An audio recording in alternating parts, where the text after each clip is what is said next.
प्रधानमंत्री नरेंद्र मोदी आज परीक्षा पे चर्चा कार्यक्रम के 5वें संस्करण में इस साल बोर्ड परीक्षाओं में शामिल होने जा रहे छात्र छात्राओं को संबोधित कर रहे हैं। दिल्ली के तालकटोरा स्टेडियम में इस कार्यक्रम के लिए 9वीं व 12वीं कक्षा के करीब 1000 विद्यार्थी, अभिभावक और शिक्षक उपस्थित हैं। परीक्षा पे चर्चा कार्यक्रम शुक्रवार सुबह 11 बजे शुरू हुआ। इस कार्यक्रम में शिक्षा मंत्री धर्मेंद्र प्रधान ने प्रधानमंत्री नरेंद्र मोदी का तालकटोरा स्टेडियम में स्वागत किया। प्रधानमंत्री के आगमन के साथ ही स्टेडियम में मौजूद छात्र छात्राओं की तालियों से पूरा स्टेडियम गुंजायमान हो गया। वहीं पैगाम के जवाहर नवोदय विद्यालय में भी इस कार्यक्रम का सीधा प्रसारण किया गया और वहां बच्चों को प्रधानमंत्री द्वारा टिप्स देने के लिए एक बड़ी स्क्रीन का भी इंतजाम किया गया और वहां सभी शिक्षक, अभिभावक और छात्रों ने उस कार्यक्रम का लाभ उठाया। शिक्षा मंत्री ने कार्यक्रम में मौजूद सभी छात्र छात्राओं, अभिभावकों और शिक्षकों का आभार प्रकट किया। उन्होंने परीक्षा पे चर्चा कार्यक्रम से वर्चुअल माध्यम से जुड़े विद्यार्थियों, अभिभावकों और शिक्षकों का विशेष धन्यवाद दिया। प्रधानमंत्री मोदी ने विद्यार्थियों से चर्चा करते हुए अप्रैल त्योहारों का महीना होता है, साथ ही परीक्षाओं का भी, इसलिए हमारे स्टूडेंट त्योहारों का ठीक से आनंद नहीं ले उठा पाते हैं। उन्होंने विद्यार्थियों से कहा कि आप परीक्षा को ही अपना त्यौहार बना लें। परीक्षा में मार्क्स परफॉर्मेंस को लेकर चिंता के सवाल पर प्रधानमंत्री मोदी ने कहा कि परीक्षा हमारे जीवन का एक अहम हिस्सा है। वहीं जवाहर नवोदय विद्यालय के प्रिंसिपल सत्येंद्र सिंह ने भी सभी छात्रों को जानकारी दी। उन्होंने कहा, हम जीवन के हर स्तर पर किसी न किसी परीक्षा से गुजरते हैं। परीक्षा के समय वो भी दैनिक दिनचर्या की तरह ही लीजिए। आप जो करते आ रहे हैं वही करते रहिए और उसमें विश्वास रखिए। एक फेस्टिवल मूड में एग्जाम दीजिए, आप निश्चित सफल होंगे। देखिए हमारी खास रिपोर्ट।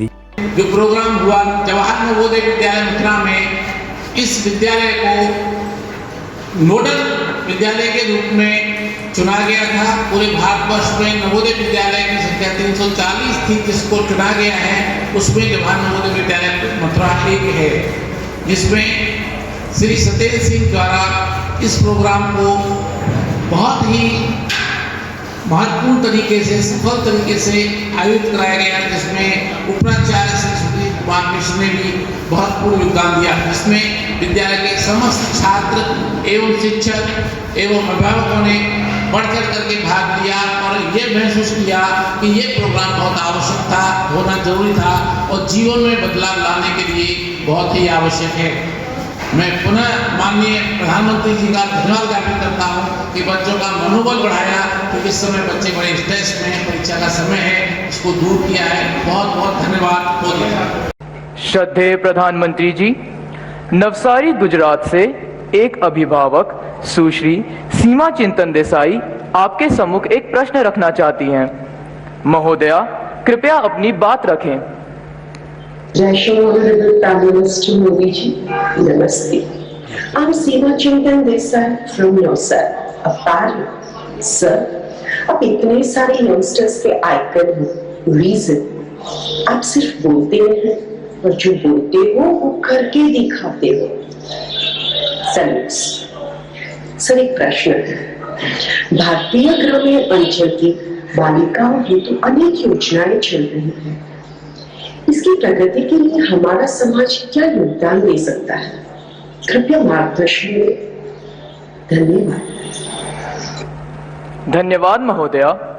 मान्यवर सीमा चिंतन देसाई जी ग्रामीण क्षेत्र की बालिकाओं की शिक्षा को लेकर चिंतित हैं और श्रीमान से जानना चाहती है कि इस दिशा में आपके मंतव्य क्या हैं।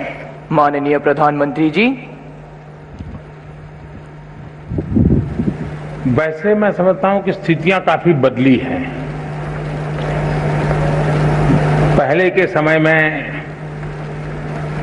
जब शिक्षा की बात आती थी तो माँ बाप को लगता था कि बेटे को पढ़ाना चाहिए। अपने लिमिटेड संसाधन से भी उनको लगता था कि इतने ही स्थिति है, चलो बच्चा पढ़ेगा तो कुछ कमाएगा। और कभी कभी कुछ माँ बाप ये भी कह देते थे, अरे बेटी को पढ़ा के क्या करना है भाई, उसको नौकरी थोड़ी करवानी है, अब वो तो अपना ससुराल जाएगी, वो अपना जिंदगी का गुजारा कर लेगी। ये मानसिकता का कोई एक कालखंड था। हो सकता है आज भी कुछ गांवों में कहीं पर इस प्रकार की मानसिकता बची हुई होगी, लेकिन बाय एंड लार्ज आज स्थितियां बदली है और समाज बेटियों के सामर्थ्य को जानने में अगर पीछे रह गया तो वो समाज कभी आगे नहीं बढ़ सकता।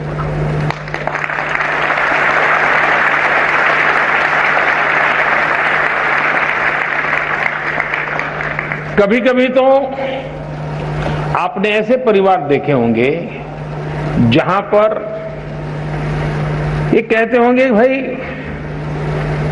बेटा तो होना ही चाहिए ताकि बुढ़ापे में काम आएगा, बेटी तो क्या है वो तो ससुराल चली जाएगी, वो क्या काम की। ऐसी भी एक सोच हमारे समाज में है और कभी तो थी। लेकिन इतिहास अनुभव करता है और मैं इन चीजों को बड़ी बारीकी से देखता हूं। मैंने ऐसी कई बेटियां देखी हैं जिन्होंने मां बाप की इकलौती बेटी, मां बाप के सुख और उनकी बुढ़ापे की चिंता के लिए खुद ने शादी नहीं की और मां बाप की सेवा में जिंदगी खपा दी, जो बेटा नहीं कर सकता ये बेटियों ने किया। और मैंने ऐसे भी परिवार देखे हैं कि घर में 4 बेटे हैं, 4 बेटों को 4 बंगला है, सुख चैन की जिंदगी है, दुख कभी देखा नहीं है, लेकिन मां बाप वृद्धाश्रम में जिंदगी गुजार रहे हैं। ऐसे भी बेटे मैंने देखे। इसलिए पहली बात है, समाज के अंदर बेटे बेटी एक समान, कोई भेदभाव नहीं, ये आज के युग की अनिवार्यता है और हर युग की अनिवार्यता है। और भारत में कुछ विकृतियां आई हैं, आने के कुछ कारण रहे होंगे, लेकिन ये देश गर्व कर सकता है। अगर गवर्नेंस की बात याद करें तो किसी जमाने में अहल्या देवी का नाम आता था बेस्ट गवर्नेंस के रूप में। कभी वीरता की बात आए तो रानी की झांसी लक्ष्मीबाई का नाम आता था वीरता के लिए। बेटियां ही तो थी। यानी कोई युग ऐसा नहीं होगा। और हमारे यहां तो विदुषी, ज्ञान का भंडार बेटियों ने करके दिखाया है। तो पहले तो हमारी अपनी मानसिकता, दूसरा आज स्थिति बदली हुई है। आज तो आप देखेंगे नए जो बच्चे स्कूल आते हैं ना, तो बेटों से ज्यादा बेटियों की संख्या होती है, ये हिसाब आ रहा है।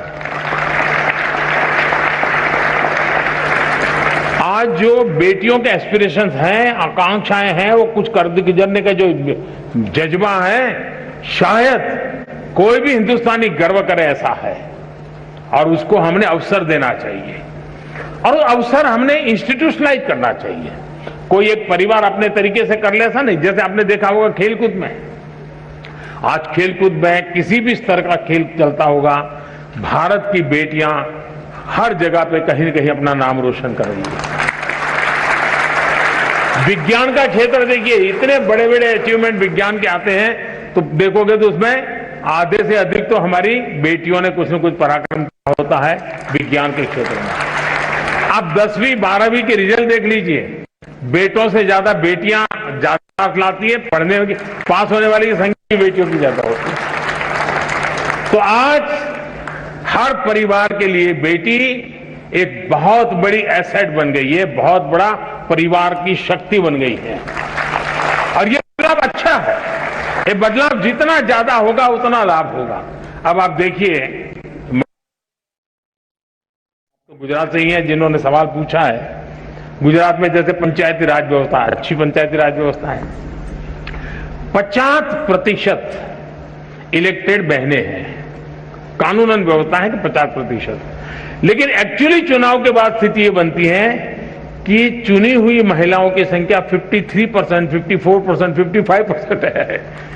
यानी वो अपने रिजर्व सीट से तो जीती है, लेकिन वो सामान्य सीट से भी जीत करके 55% तक कभी कभी जाता है और पुरुष 45% पे आ जाते हैं। इसका मतलब समाज का भी माताओं बहनों पर विश्वास बढ़ा है, तभी तो जाकर के वो जनप्रतिनिधि बनकर के आते हैं। जब आज हम आजादी का अमृत महोत्सव मना रहे हैं, आज हिंदुस्तान की पार्लियामेंट में सबसे ज्यादा, आज तक के कालखंड की सबसे ज्यादा विमेन एमपी है।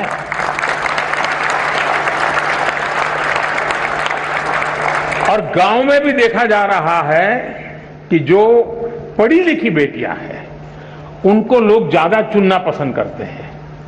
भले वो 5वीं हैं तो 7वीं वाली बच्ची को, बहन को चुनाव में जीतने के पसंद, 7 के सामने कोई 11वीं वाली है तो उसको पसंद करेंगे।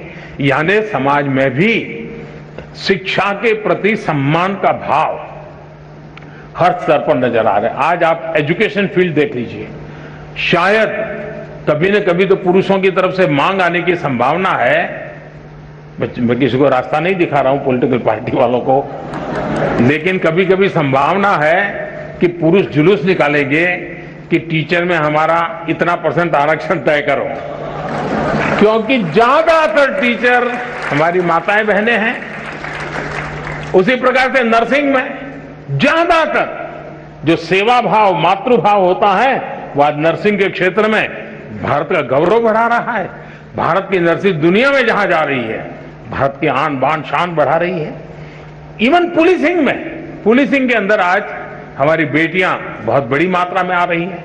अब तो हमने एनसीसी में बेटियां, सैनिक स्कूल में बेटियां, आर्मी में बेटियां, जीवन के हर क्षेत्र में, और ये सारी चीजें इंस्टीट्यूशनलाइज हो रही है।